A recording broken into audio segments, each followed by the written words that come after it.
Caros irmãos e irmãs conferencistas, minhas palavras iniciais são de profunda gratidão à Federação Espírita do Paraná por essa oportunidade de valiosa que me foi concedida, não somente de conhecer pela primeira vez a Conferência Estadual Espírita no Paraná, como também poder contribuir com essa modesta apresentação que faremos nessa tarde.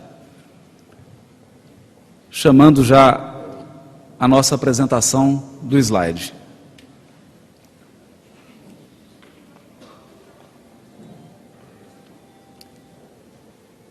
Como nosso tema diz respeito à mediunidade nos evangelhos, e o tema geral da conferência é a mediunidade com Jesus, nós não poderíamos deixar de abordar o tema da mediunidade nos evangelhos.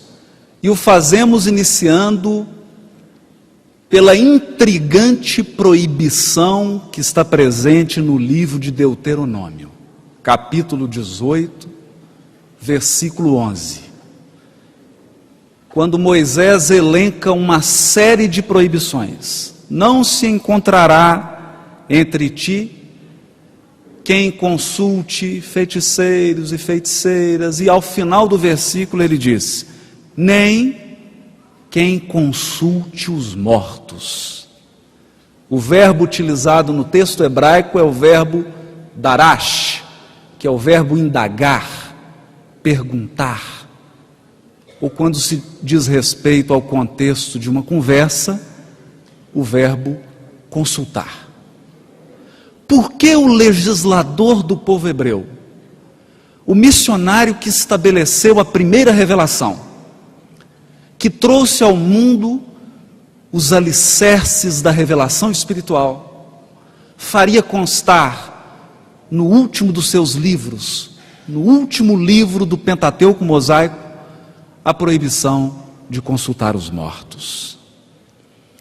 Inicialmente, é preciso recordar que o direito das proibições tem uma regra: não se proíbe condutas impossíveis. O direito só proíbe condutas possíveis, de modo que essa proibição de Moisés é, na verdade, a grande revelação da imortalidade da alma. Porque Moisés não proibiria a consulta aos mortos se os mortos não pudessem ser interrogados. Mas é mais do que isso. O direito só proíbe condutas nocivas reiteradas. Isso significa que o povo hebreu tinha o hábito de consultar os mortos. Tinha o hábito de indagar aqueles que já desencarnaram sobre os mais diversos assuntos. Talvez hábito adquirido pela sua passagem no Egito, na Suméria, em outros povos do Oriente. É aqui então, cientes de que somente se proíbe aquilo que é possível, que nós encontramos o primeiro marco da revelação do Velho Testamento da imortalidade da alma. Não se deve consultar os mortos. Mas por quê?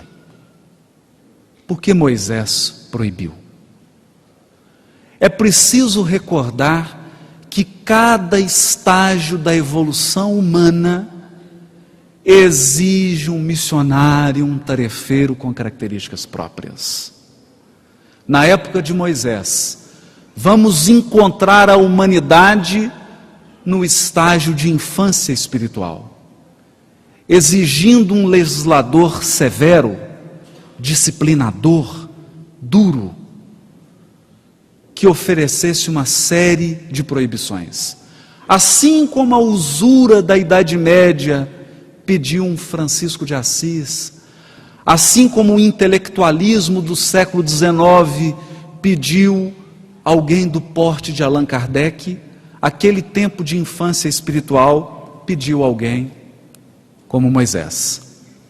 Esclarecendo o assunto na questão 274 do livro Consolador, perguntaram a Emmanuel qual a intenção de Moisés no Deuteronômio, recomendando que ninguém interrogasse os mortos para saber a verdade.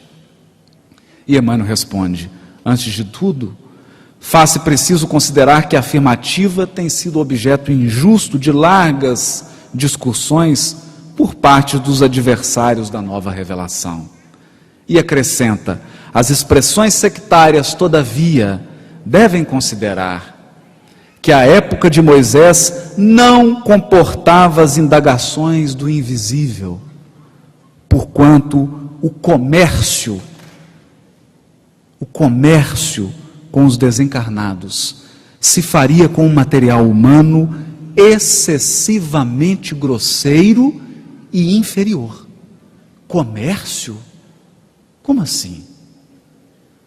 Por que o benfeitor Emmanuel está utilizando a expressão comércio com os desencarnados?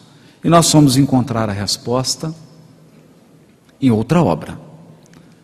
No livro Mediunidade e Sintonia, psicografado quase 30 anos depois que o livro Consolador, onde Emmanuel adverte: não nos esqueçamos, porém, de que o movimento é de intercâmbio. Se o homem recebe o concurso dos espíritos benfeitores, é natural que os espíritos benfeitores algo esperem igualmente do homem. Nada existe sem permuta e sem resultado. Revelando que Emmanuel utilizava a expressão comércio no sentido de intercâmbio espiritual, troca. Toda vez que o encarnado entra em contato com o mundo espiritual, há um fenômeno de intercâmbio, de troca, em que nós encarnados apresentamos as nossas expectativas, mas o mundo espiritual também apresenta as suas. Se nós esperamos algo, os espíritos amigos também esperam algo de nós. E naquela época recuada, mais de 3.000 anos atrás, quando a humanidade ainda se encontrava numa fase infantil, seria perigoso permitir esse intercâmbio, porque os homens ainda padeciam de uma infantilidade espiritual. Procuravam os espíritos para indagarem sobre questões corriqueiras, profundamente ligadas à matéria, não estavam ainda sensibilizados para as profundas questões espirituais. Jesus não havia chegado para dirigir as potências da alma rumo à ascensão espiritual. Mas o movimento de progresso prossegue. O mundo prossegue na sua marcha ascensional. E vamos encontrar no livro do profeta Joel, capítulo 2, versículo 28 a 32, a grande promessa de que nos tempos finais o Criador derramaria do seu Espírito sobre toda a carne. Os velhos, os jovens, teriam sonhos, teriam visões, e a luz da espiritualidade alcançaria o mundo dos encarnados, mostrando o progresso da proibição. Nós evoluímos para a promessa, para o apontamento. Na questão 382 do livro Consolador, fazem a seguinte pergunta a Emmanuel: qual a verdadeira definição de mediunidade? E o benfeitor responde: a mediunidade é aquela luz que seria derramada sobre toda a carne e prometida pelo Divino Mestre aos tempos do Consolador, atualmente em curso na terra. Sendo luz que brilha na carne, a mediunidade é atributo do Espírito, patrimônio da alma imortal, elemento renovador da posição moral da criatura terrena, enriquecendo todos os seus valores no capítulo da virtude e da inteligência, sempre que se encontre ligada aos princípios evangélicos na sua trajetória pela face do mundo. Nos tempos de transição, em que a terra se prepararia para alçar voos rumo ao mundo de regeneração, surge o Consolador prometido, difundindo a mediunidade, espalhando o fenômeno mediúnico para todo o mundo, como aquela luz prometida para a carne. E aqui nós encontramos mais uma vez a expressão idiomática do hebraico, ao chamar todo o encarnado de carne. Carne. Por quê? Porque o Velho Testamento focaliza, ao dizer carne, a fragilidade humana, a fragilidade do corpo físico, a fragilidade de todas as construções humanas, que são perecíveis, que estão sujeitas à lei de renovação, e de todos nós, que inevitavelmente passaremos pela crise do túmulo, pelos portais da morte, até alcançarmos a espiritualidade gloriosa. A mediunidade é essa fresta de luz que se abre, essa porta de esperança para toda a humanidade.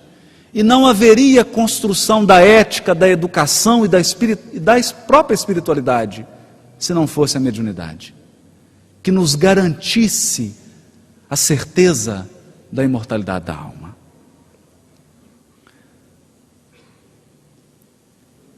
Mas, após os tempos de Moisés, o próprio Cristo, em pessoa, vem ao mundo.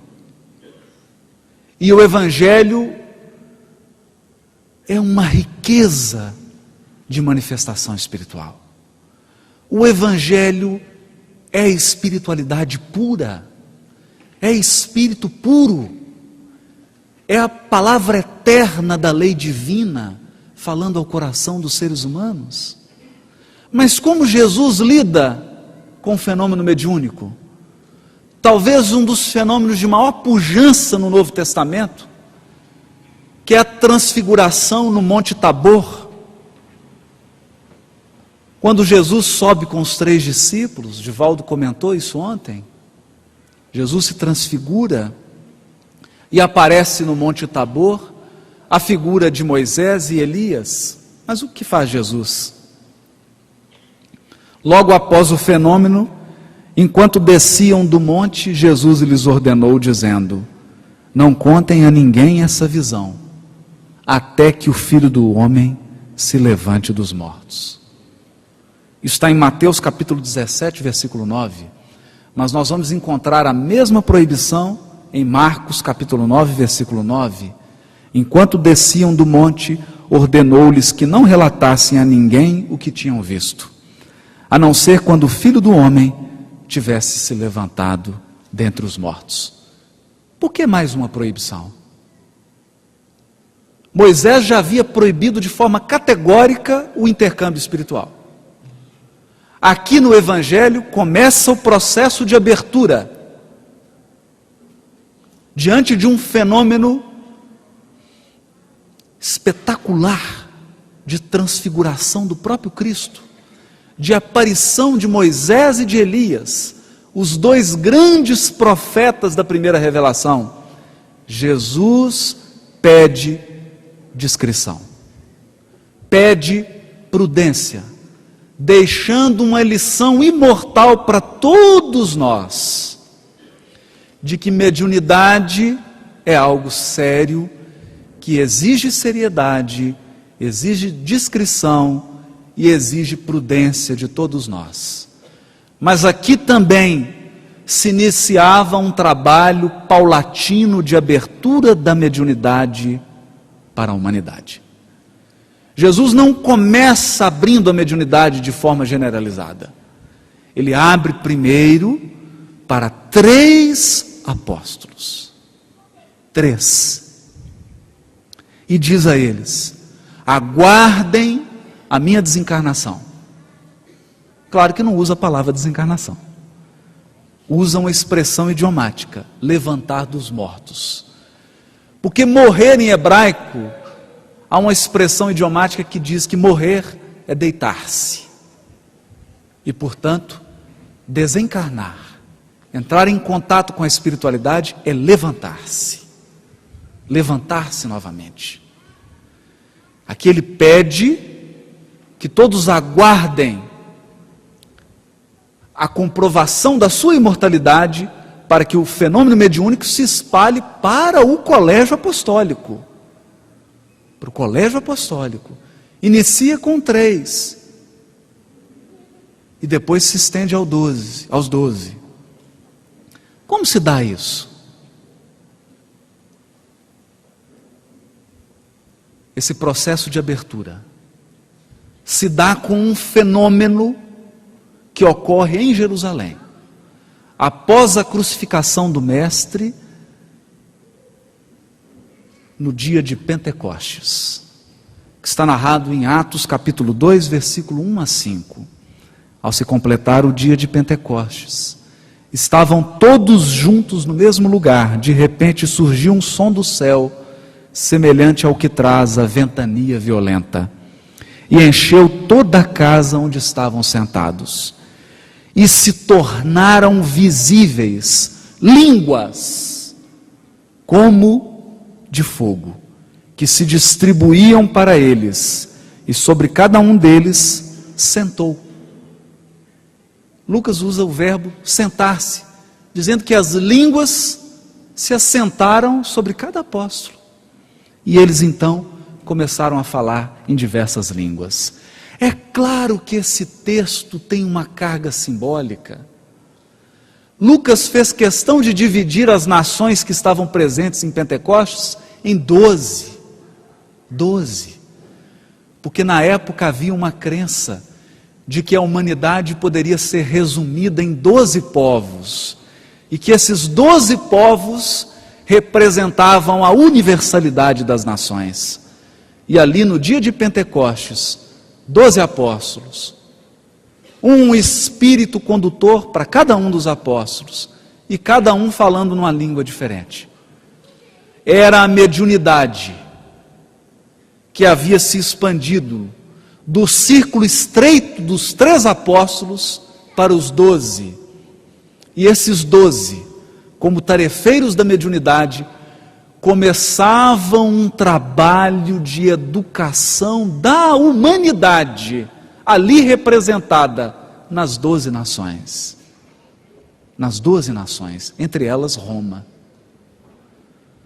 Era um trabalho gradativo. Nós reconhecemos aqui, primeiro, a direção criteriosa do Cristo. Jesus não atua sem um projeto, sem um plano de trabalho, sem uma condução firme, sem tarefeiros preparados. Ele atua segundo um esquema cronológico pré-estabelecido há milênios. Há milênios. É o que Emmanuel vai nos revelar no seguinte texto. No livro Caminho, Verdade e Vida, capítulo 10, Emmanuel diz: Simão Pedro destaca-se e esclarece que aquele fenômeno, que o Pentecostes se trata da luz prometida pelos céus à escuridão da carne. Desde esse dia, as claridades do Pentecostes jorraram sobre o mundo, incessantemente. Até ali, os discípulos eram frágeis e indecisos. Mas dessa hora em diante, quebraram as influências do meio. O poder de Jesus se lhes comunicara às energias reduzidas.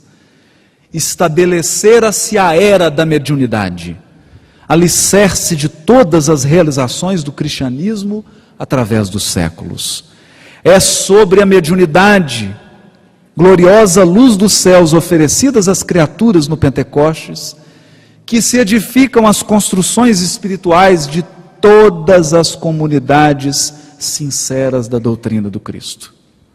E é ainda ela que, dilatada dos apóstolos ao círculo de todos os homens, ressurge no espiritismo cristão como a alma imortal do cristianismo redivivo. É preciso frisar que até Pentecostes nós vamos encontrar Simão Pedro que nega, vamos encontrar apóstolos que fogem, vamos encontrar seguidores indecisos, inseguros, tristes, abatidos com o fenômeno da crucificação. Mas do Pentecostes em diante, Jesus comunica o poder do seu Espírito, convoca falanges de espíritos que dirigem o orbe, e essas energias espirituais são comunicadas aos apóstolos. Daquele momento em diante, nós vamos encontrar homens e mulheres que vão entrar nas arenas do circo romano, vão enfrentar leões, vão assistir aos seus filhos e filhas sendo assassinados, vão doar a sua vida sem medo em prol da divulgação do cristianismo. É o fenômeno da mediunidade que nos torna espiritualizados e, portanto, potencializa as nossas forças, nos torna capazes de enfrentar todas as dificuldades, porque todos nós aqui sabemos que a imortalidade da alma é a nossa dádiva divina. A nossa herança é a imortalidade. Vós sois deuses, somos imortais. A partir da comunicação do mundo espiritual superior com o colégio dos apóstolos, o cristianismo se desenvolve no mundo. E eu poderia gastar a tarde inteira citando figuras do cristianismo, apóstolos, santos, santas, pessoas que através da mediunidade ergueram obras grandiosas de benemerência no mundo, sempre orientadas pelo mundo superior. E o que seria de nós, e o que seriam das organizações espíritas, não fosse o amparo, a proteção e a orientação do mundo espiritual? A força procede da espiritualidade superior. E nesse projeto grandioso de dilatação da mediunidade, é através dos 12 apóstolos, é a partir deles que se inicia um trabalho grandioso. Esse trabalho, durante a história do cristianismo, tem seu curso e encontra um momento crucial naquele trecho da história do cristianismo em que Paulo começa a divulgar a mensagem do Evangelho para todo o mundo conhecido da época. Ele fazia viagens, andava a pé, divulgava o Evangelho, mas chegou um momento em que ele se sentiu incapaz de atender a todas as comunidades. Os grupos cresciam, as dificuldades de cada grupo aumentavam, as dúvidas se multiplicavam. Certo dia, temendo não estar à altura da tarefa que lhe foi confiada, temendo não corresponder às expectativas que Jesus havia depositado nele, o apóstolo dos gentios, conhecido por sua força, pela sua altivez, chora como criança. mergulha num pranto copioso. Nesse momento, aparece na igreja de Corinto a figura de Jesus. O mestre que havia aparecido para ele nas portas de Damasco, para apontar ao seu espírito os caminhos dolorosos que ele deveria percorrer, para extirpar as imperfeições dentro do seu próprio coração, agora aparece para indicar caminhos novos. O mestre não vinha mais chamar atenção, vinha agora apontar trabalho novo, e diz para ele: não se agaste com as necessidades do trabalho, usa os poderes do Espírito. Usa os poderes do Espírito. Aqui é preciso salientar que Jesus estava conversando com o maior divulgador do Evangelho, com aquele que seria responsável pela universalização da mensagem cristã. E qual a mensagem de Jesus para ele? Uma parábola. Usa os poderes do Espírito. E Paulo não entendeu a parábola. A voz prosseguia com brandura: poderás resolver o problema escrevendo a todos os irmãos em meu nome. Os de boa vontade saberão compreender. Porque o valor da tarefa não está na presença pessoal do missionário, mas no conteúdo espiritual do seu verbo, da sua exemplificação e da sua vida.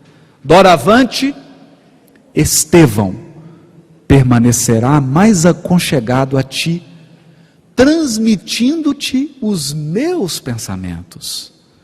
E o trabalho da evangelização, poderá ampliar-se em benefício dos sofrimentos e das necessidades do mundo. Começa o fenômeno da psicografia. Jesus coloca Estevão, o primeiro mártir, que foi condenado e executado pelo próprio Paulo, coloca verdugo e vítima lado a lado, mas com uma função diferente.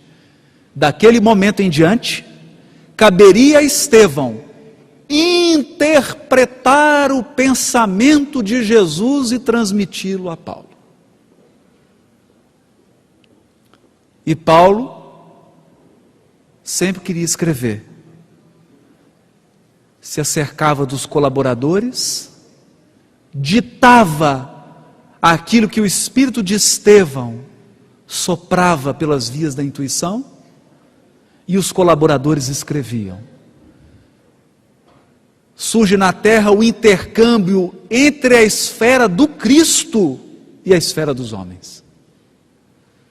Diz Emmanuel no Paulo Estevão, que é o próprio pensamento do mestre que começa a se materializar nas epístolas de Paulo. É claro, utilizando a linguagem, as expressões culturais da época. É preciso saber reconhecer que há um invólucro, há uma embalagem,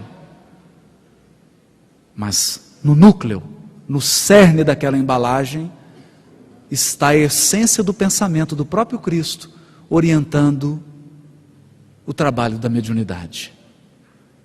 E curioso que a Epístola aos Coríntios é aquele primeiro tratado de mediunidade de que o cristianismo tem notícia.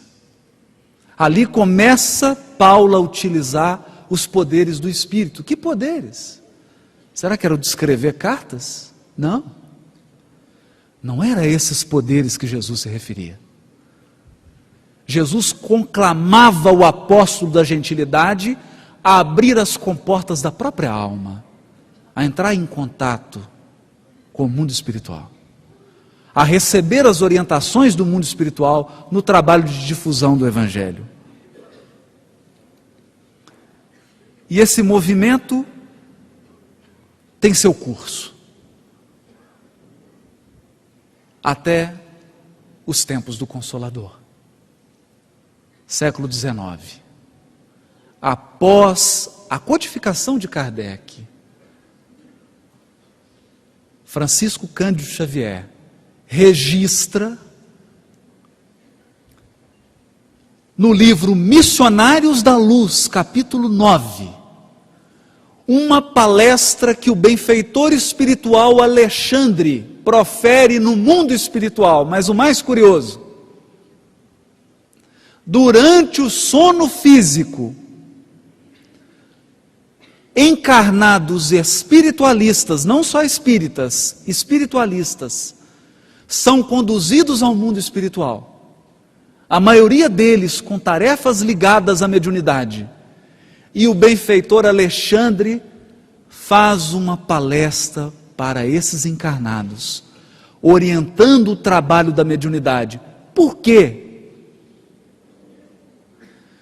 Porque se Moisés proibiu o contato com os mortos, porque a humanidade era infantil, Jesus, ao encontrar uma humanidade na maioridade, 18 anos, começa a dilatar do ciclo dos apóstolos para o mundo.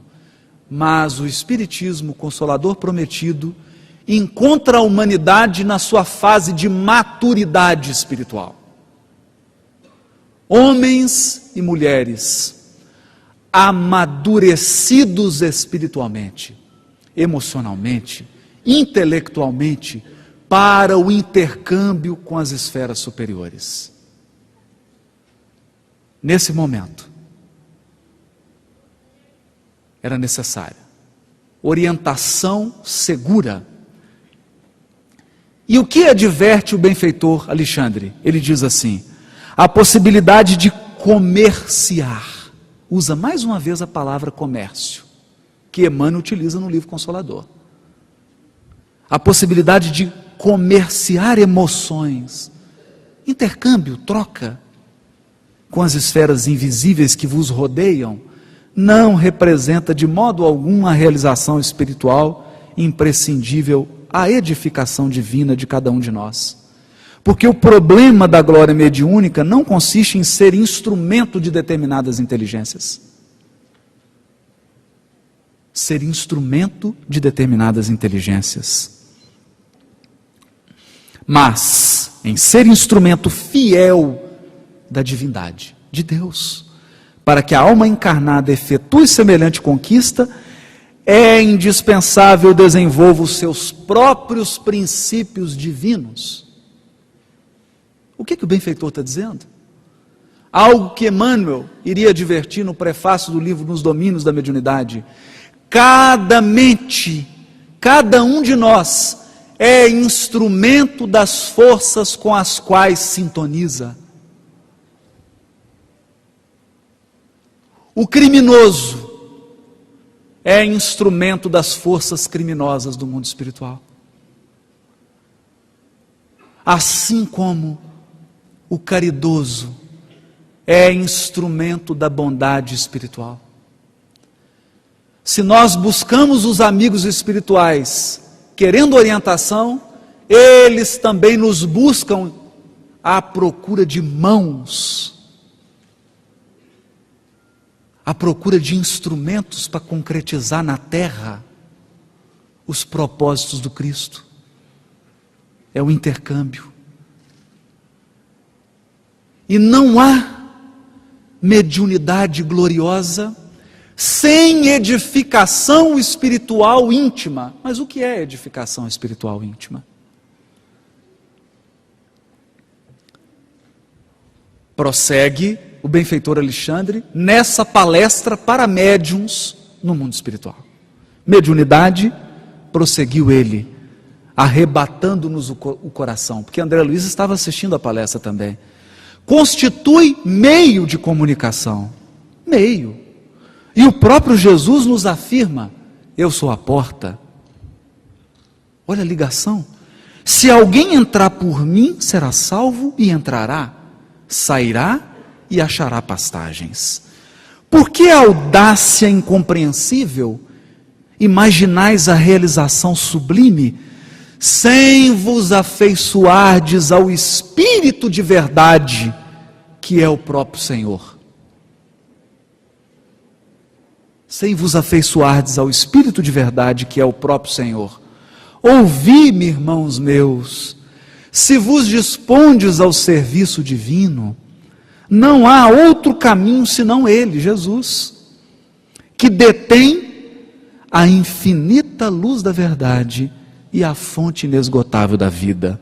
Não existe outra porta para a mediunidade celeste, para o acesso ao equilíbrio divino que anelais no recôndito santuário do coração. Somente através de Jesus, vivendo-lhe as sublimes lições, alcançareis a sagrada liberdade de entrar nos domínios da espiritualidade e dele sair.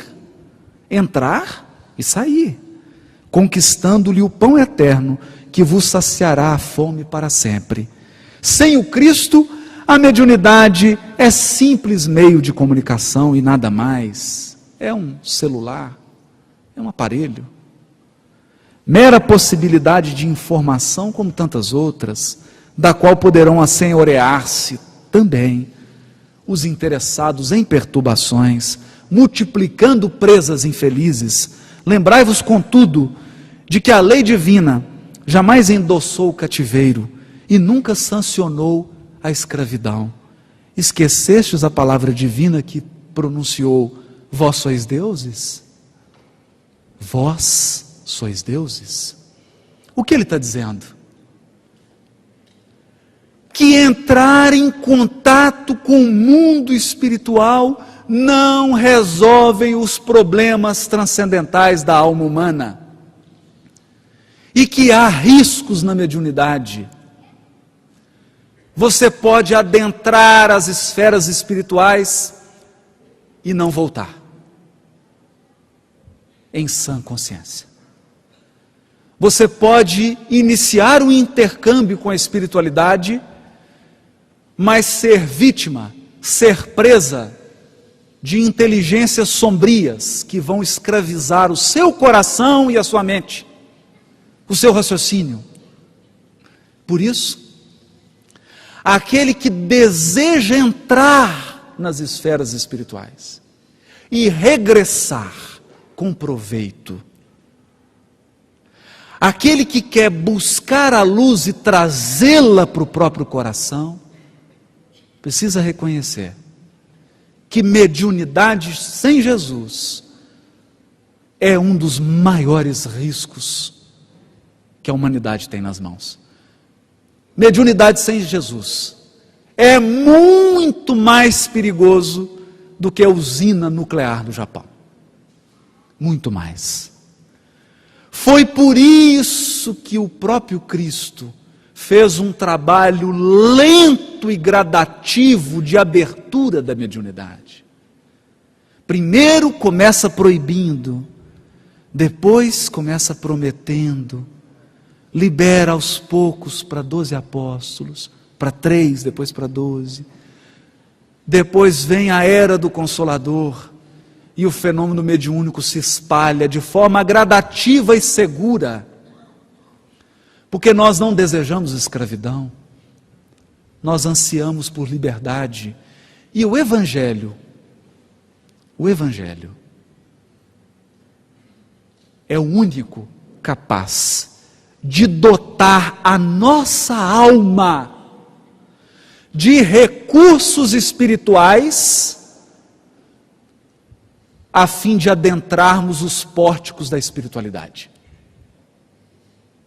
Se nós quisermos nos portar como adultos na espiritualidade, é preciso estar com o coração evangelizado. Isso significa, é preciso extirpar o orgulho, o egoísmo, a vaidade e todos os vícios que escravizam a nossa alma e que nos tornam presas fáceis de inteligências sombrias. É esse o sentido da mediunidade com Jesus, da mediunidade proposta por Jesus no Novo Testamento. Não é por outra razão que Emmanuel vai dizer no livro Seara dos Médiuns, capítulo 17, se entre as vidas magnificentes da terra, uma existe, na qual a mediunidade comparece com todas as características, todas, essa foi a vida gloriosa do Cristo. É inútil assim que cristãos distintos, nesse ou naquele setor da fé, se reúnam para confundir respeitosamente a mediunidade em nome da metapsíquica ou da parapsicologia, que mais se assemelham a requintados processos de dúvida e negação, porque ninguém consegue empanar os fatos mediúnicos da vida de Jesus, que diante de todas as religiões da terra, permanece por sol indiscutível a brilhar para sempre. Que fatos? Onde comparece a mediunidade na vida de Jesus e nos evangelhos? Nos momentos de maior sensibilidade, Jesus traz a lição da mediunidade. Quando ele se preparava para a crise da crucificação, quando ele preparava os apóstolos para a independência, porque até então era o mestre rodeado dos seus aprendizes, que confiavam absolutamente no mestre, mas naquele momento, eles iriam ser preparados para darem os passos sozinhos, para assumirem responsabilidades. O que faz Jesus? O que faz Jesus? Sobe ao Monte Tabor. E eu me recordo, é muito alto. Quando você está no Monte Tabor, a sensação é de que o céu vai beijar a terra. Você consegue enxergar toda a terra de Israel, a Galileia, Nazaré, Samaria. Jesus escolhe o ponto talvez mais alto, transfigura, para lembrar os apóstolos que você é muito mais do que o corpo físico que carrega, para lembrar que os seus ideais, que os seus sonhos são muito mais do que físicos, que as promessas do Mestre e do Criador para nós vão muito além de bens materiais perecíveis. Nós somos espíritos imortais e temos a felicidade espiritual sem mescla nos aguardando. E nesse momento da transfiguração, antes do pranto, Jesus lembra da consolação. E quem aparece para fazer coro a esse momento glorioso de espiritualidade no Novo Testamento? Ele, Moisés, o próprio, o legislador do povo hebreu, e Elias, João Batista, que acabara de ser decapitado,